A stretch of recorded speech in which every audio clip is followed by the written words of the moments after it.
John had just finished his late-night shift at the small diner and was finally sitting on his worn-out couch, exhausted. The room was quiet except for the faint hum of the city outside. He was about to pour himself a cup of coffee when a soft knock echoed at the door. John frowned. It was late. Who could it be? He walked slowly toward the door, glancing through the peephole.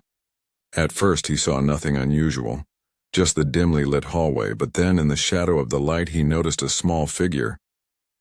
A little girl no more than 7 or 8 years old stood there. Her skin shimmered pale blue, almost like moonlight on water, and her wide violet eyes seemed to hold both fear and hope at the same time. John hesitated. There was something about her, something that felt fragile, urgent, and desperate. Before he could say anything, she spoke in a voice so soft that it barely reached him. "My mom, she can't breathe," she whispered, her words quivering like a small flame in the wind. His heart jolted. He didn't know her mother, and yet he felt an instinct he couldn't ignore. Without thinking twice, he opened the door wider. "Come in," he said, stepping aside. The girl didn't hesitate. She walked past him carefully, clutching a small glowing device in her hands. It pulsed gently, casting soft light across the dark hallway. "Wait, what's that?" John asked, his voice calm though his mind raced. "It will help. Please hurry," the girl said, her lips trembling. There was no time to ask questions. Her voice carried a strange urgency, a raw fear that made John's chest tighten. John grabbed his coat and keys. He didn't even know where he was going, but something deep inside told him he had to follow. The girl looked up at him with trust in her eyes, the kind of trust that no human could ignore. They left the apartment together, stepping into the cool night air. The streets were nearly empty, the city lights reflecting in puddles from a recent rain. People passed by, some glancing at the human and alien child running side by side, but no one stopped them. Somehow everyone seemed to sense that this was not an ordinary situation. The girl moved quickly, her small feet light and fast, carrying her across streets and alleys with an urgency John could barely match. He tried to keep pace, his lungs burning from the sudden sprint. Finally, they reached a building not far from his own. The girl's tiny hand pointed to a third-floor window. "Up there. She's up there," she said, her voice barely above a whisper. John ran up the narrow staircase, one flight after another, the girl hopping over the steps almost effortlessly. When they reached the top floor, the door to an apartment stood ajar. From inside came shallow, ragged breathing, each sound sharp and frightening in the quiet hall. The little girl froze for a moment, trembling. "Mom, please, help her," she said, her voice cracking, her tiny hands shaking. John's heart thumped in his chest. He took a deep breath and pushed the door open. Inside, a woman lay on the floor, her skin the same pale blue as the girl's, but her chest was rising and falling so rapidly that it seemed fragile, as if it could stop at any second. She's dying," the girl whispered, tears welling up in her violet eyes.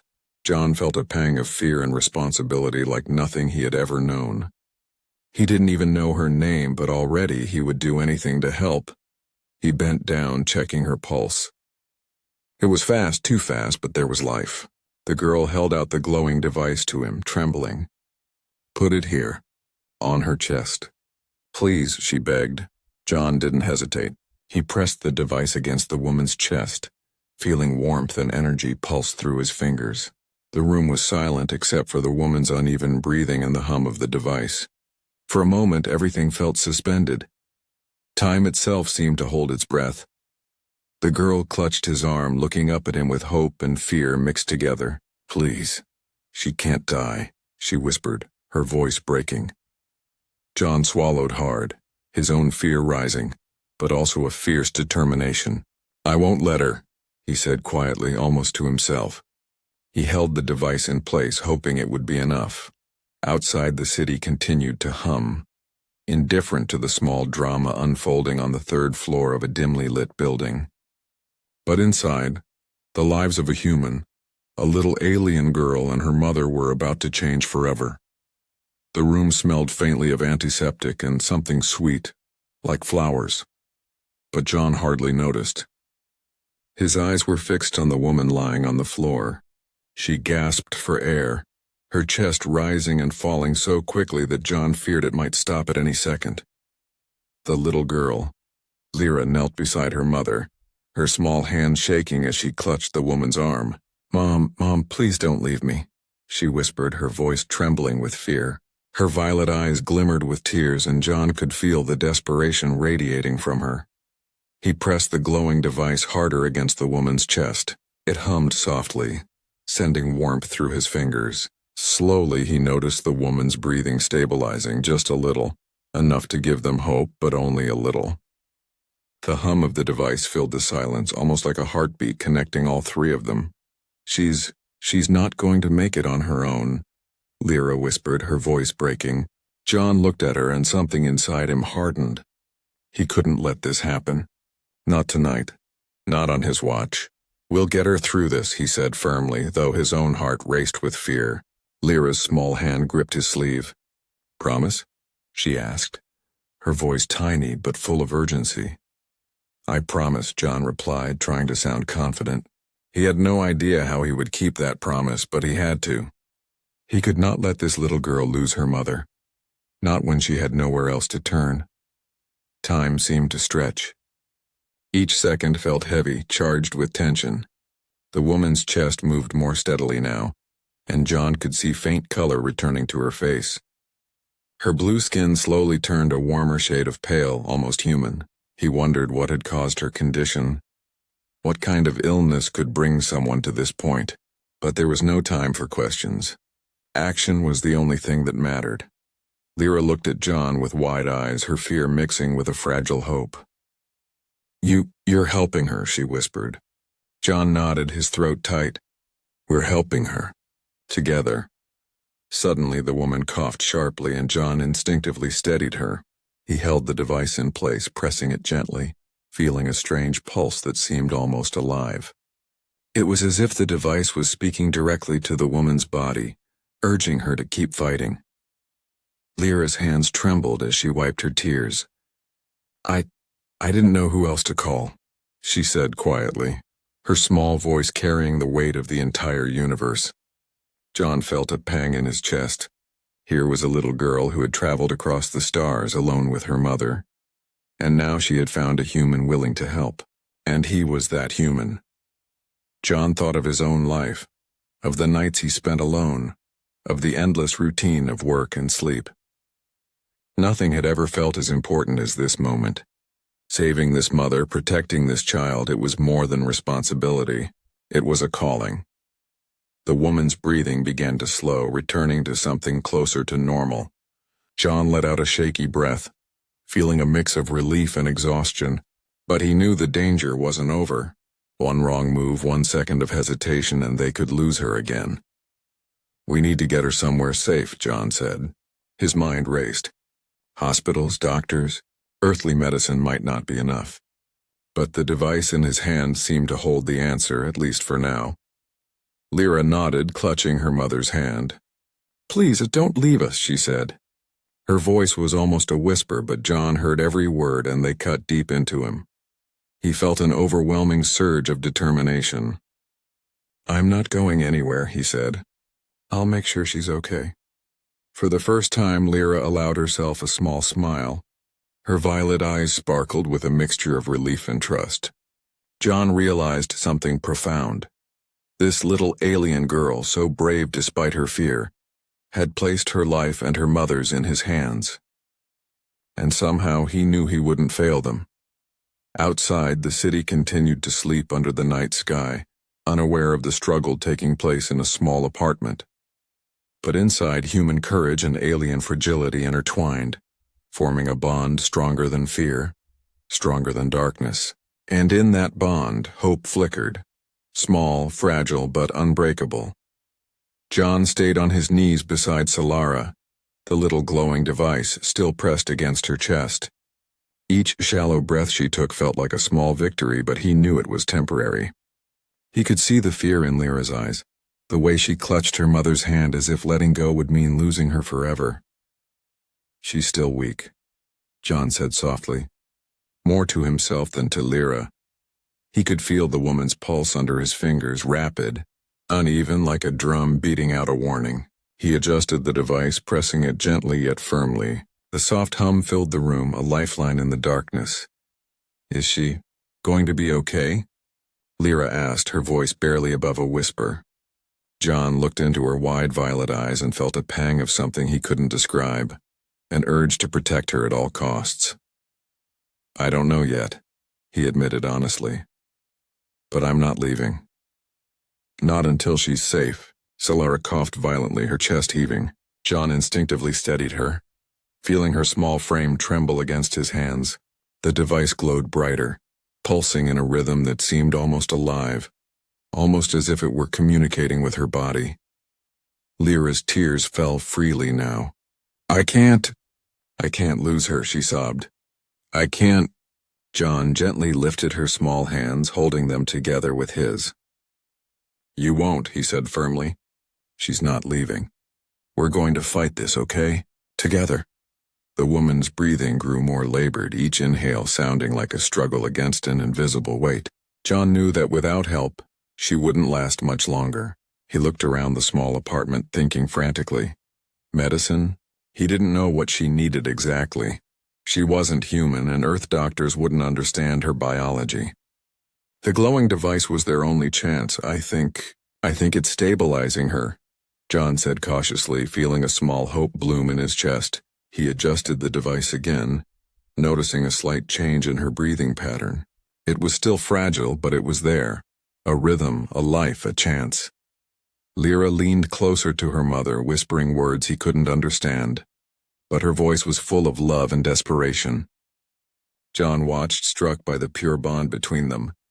He realized that even across the stars, even in the face of fear and illness, love had a power that nothing could break. Hours seemed to stretch into minutes. John didn't move, didn't let himself think of food, sleep, or his own exhaustion. His entire focus was on Solara and on Lyra, who refused to leave her mother's side. Every so often, the little girl would press her hand against the device, whispering encouragement as if she could share her own energy with her mother. Suddenly, Solara coughed again, stronger this time, and a faint smile crossed her lips. She opened her eyes slowly, confusion and recognition mingling in her gaze. "Lyra," she whispered, her voice weak but clear. Lyra's face lit up with relief, and she pressed herself to her mother's side, tears streaming down her cheeks. John felt a weight lift from his shoulders, but he didn't let himself relax completely. "She's not out of danger yet," he reminded them both, adjusting the device one more time. "But she's fighting. That's the first step." Lyra looked at John, her eyes wide and shining. You saved her," she said softly, her voice full of awe. John shook his head. "No, we saved her," he corrected gently. "You stayed with her. You didn't give up. That matters more than anything." For the first time that night, the room felt lighter. The hum of the device was steady now, a heartbeat connecting them all. Outside, the city continued its quiet, in different rhythm, but inside that small apartment, life clung stubbornly to a fragile thread, and hope, however small, burned brightly. John realized something then, something he couldn't ignore.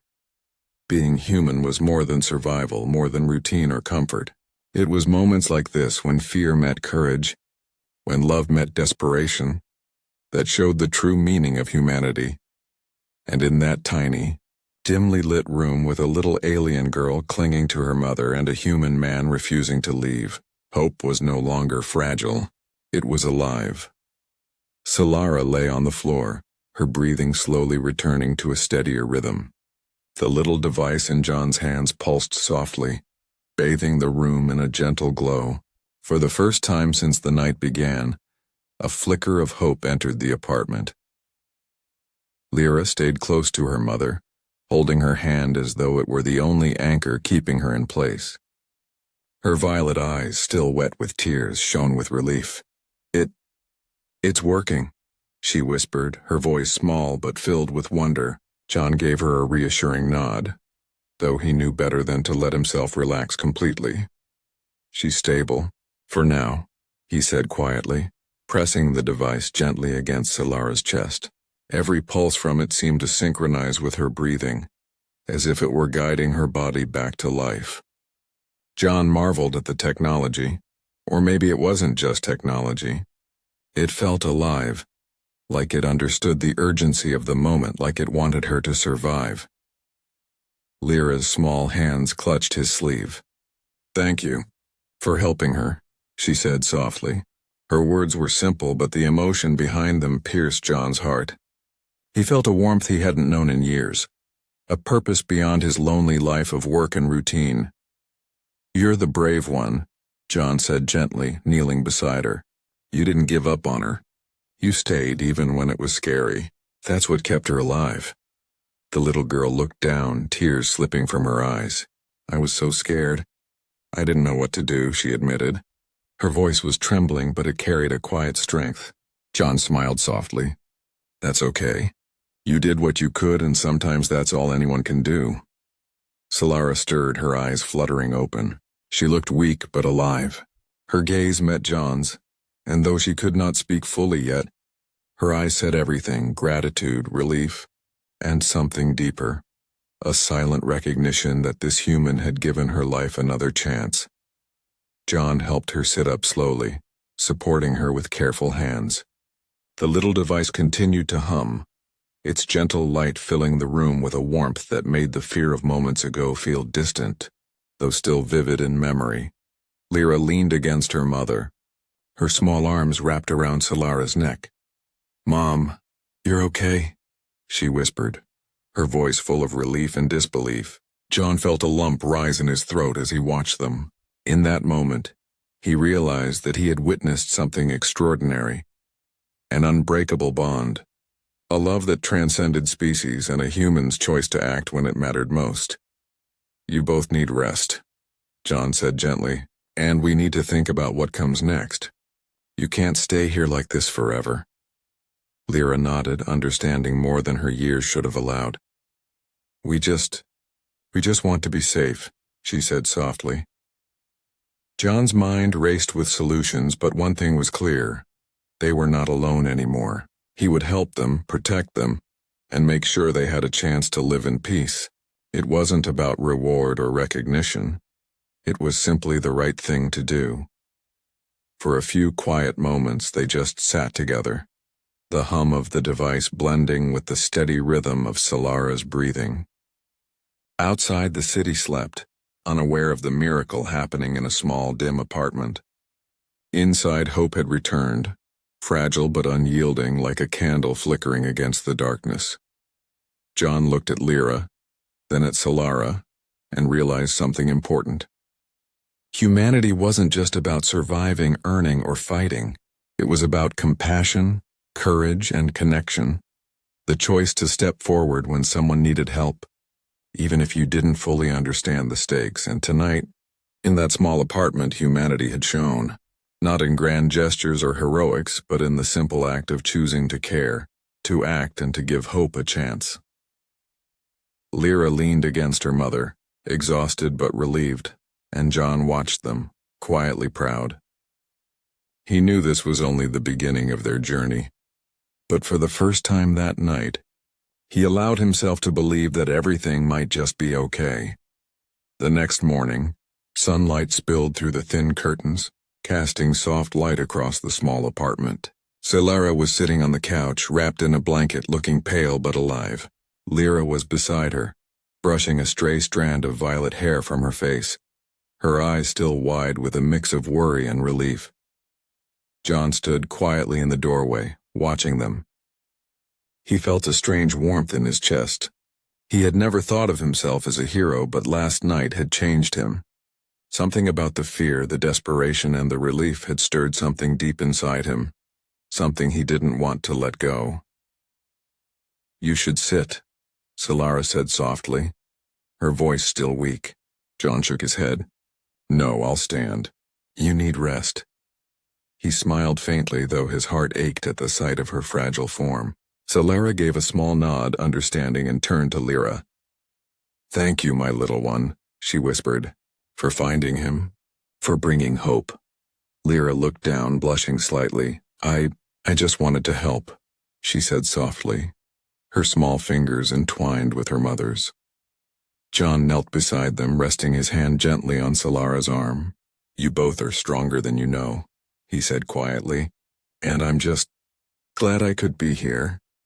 The hours passed slowly. John helped with small tasks, bringing water, adjusting pillows, making sure Solara ate something light. Lyra watched him carefully, her small face curious and full of gratitude. John realized that this little alien girl had a quiet wisdom beyond her years, a resilience that inspired him more than anything. At one point, Solara looked up at him. "I don't know how to thank you," she said, her voice trembling with emotion. John shook his head. "You don't need to. Seeing you alive, seeing Lyra safe, that's enough. That's what matters." Lyra's eyes glistened with tears. "He saved us," she whispered to her mother, almost in disbelief. Solara reached out, taking John's hand gently. "No. He gave us hope when we had none. He reminded us that, even in the darkest times, someone can make a difference." John felt a lump in his throat. He had never experienced anything like this before. Helping them had been instinctive. He hadn't expected gratitude or recognition, but now seeing their trust and vulnerability, he understood something profound. Humanity wasn't just about surviving. It was about the courage to act, to reach out, and to stand by someone when it mattered most. Later, when Lyra had gone to rest beside her mother, John stayed by the window looking out at the city. He thought about all the times he had walked past suffering without helping, all the moments he had hesitated. And now he felt a quiet resolve settle in him. He would not let fear or doubt stop him again. Solara stirred behind him, weak but smiling. "You're staying, aren't you?" she asked quietly. John turned, meeting her gaze. "Yes," he said firmly. "I'm staying. You're not alone anymore." Tears welled in Lyra's eyes when she overheard. She ran to him, hugging him tightly, her small arms wrapping around his waist. "Thank you. Thank you for not leaving us," she whispered. John held her close, feeling the weight of responsibility, love, and hope all at once. In that quiet apartment, with the morning sun spilling over the floor, a strange new family had formed, human and alien, bound by trust, courage, and shared vulnerability. John realized that life was fragile, and hope even more so. But when someone chose to act, to care, and to protect, it could shine brighter than any fear or darkness. For the first time in a long time, John felt truly alive. Not because of anything he had achieved, but because he had made a difference. And looking at Solara and Lyra, he knew that humanity, his humanity, had finally found its purpose. Days passed, and the small apartment began to feel alive again. Solara was regaining strength, her breathing steady, and Lyra's laughter echoed softly through the rooms. John found himself visiting every day, bringing food, helping with chores, and spending time with the little girl who had changed his life forever. Lyra's eyes always sparkled when she saw him. "You're here," she would shout, running to meet him with a hug that carried all the innocence and trust of a child who had seen too much darkness. John's heart would ache and swell at the same time. She reminded him of something he had almost forgotten, the simple, pure joy of connection. One afternoon, as the sun streamed through the window, Solara sat on the couch while John helped Lyra with her homework. The little girl's violet eyes followed his every move, curious, alert, and full of questions. "Why did you help us?" Lyra asked suddenly, her voice small but serious. John paused, considering his answer. "Because it was the right thing to do," he said finally. "No one should suffer alone. And you, and your mother, needed help." Lyra thought about that for a moment, then nodded. "You're like a human hero," she said softly. John smiled, though he shook his head. "No, heroes are people who never give up. You're a hero too, Lyra, for being brave and caring for your mother even when you were scared." Solara looked at him with quiet gratitude. "You've given us more than safety," she said, her voice still gentle but stronger than before. "You've shown us that humanity has a kindness that crosses worlds. You've given us hope when we thought it was lost." John felt a lump rise in his throat. He had never imagined that a small alien girl and her mother could teach him so much about courage, love, and humanity. In helping them survive, he had discovered something about himself he didn't know existed. Days turned into weeks, and the bond between them grew stronger. John would tell Lyra stories of Earth, of simple joys and small acts of kindness. She listened wide-eyed, soaking in every word, and sometimes she would share tales of her home planet, stories of beauty and struggle that made John marvel at the vastness of life beyond Earth. One evening, Solara prepared a small meal and they all sat together. The room was quiet except for the soft clinking of utensils and the occasional laugh from Lyra. John looked at them, his heart full. He realized that family wasn't just about blood. It was about trust, love, and choosing to stand by each other. "Thank you," Solara said suddenly, looking at him. "You didn't just save my life. You saved our family." John shook his head, feeling the weight of her words. "No," he said softly. "You saved each other. I just helped a little." Lyra leaned against his arm, her small head resting on his shoulder. "I like having you here," she whispered, her voice warm and innocent. John smiled, brushing a strand of hair from her face. "I like being here too," he replied. "I think we belong together, at least for now." That night, as John left the apartment, he looked back and saw Lyra and Solara waving from the window. A strange sense of peace filled him. He had stepped into a world he didn't understand and found connection, purpose, and love. And in that moment, John knew something profound.